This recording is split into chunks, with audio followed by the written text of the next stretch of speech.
Hi everybody, Neil Kravitz here. Hope you're enjoying these daily clinical pearls. I always get a lot of questions from colleagues about different periodontal grafts, so I'd like to answer that for this clinical pearl.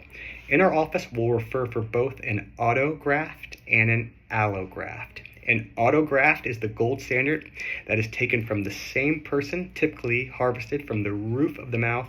It's a great graft to use for single tooth recession, particularly in the lower anterior region.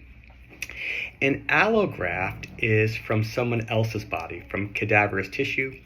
It is a wonderful graft to use when you need to do full arch grafting. And I have periodontists who only do autografts, and I have one periodontal specialist who is wonderful at doing allografts.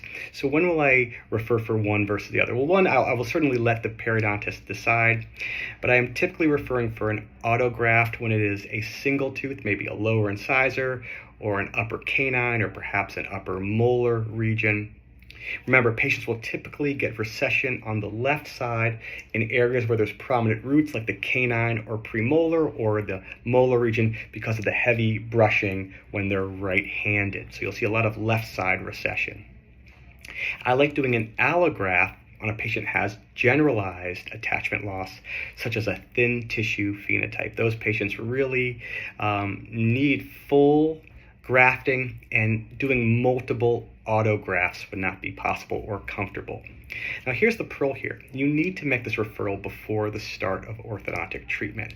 Let the periodontist decide, do they need the graft before treatment, or do they prefer to do it at the end of treatment, or do they think they may need a second graft at the end of treatment? But you want to let the periodontist know, because both the periodontist and the patient will be upset if a patient's referred in the middle of treatment as a surprise for an immediate tissue grafting. So that's the pearl here. I use both auto and allo. Auto for a single tooth or a localized region, allograft if I need a generalized graft. I have different specialists who do different techniques. I always refer for the periodontal pre-authorization before the start of treatment, and the periodontist will tell me when they want to do the tissue graft. I hope you enjoyed this clinical pearl. Thank you guys so much for subscribing to this page. Thank you for supporting the JCO.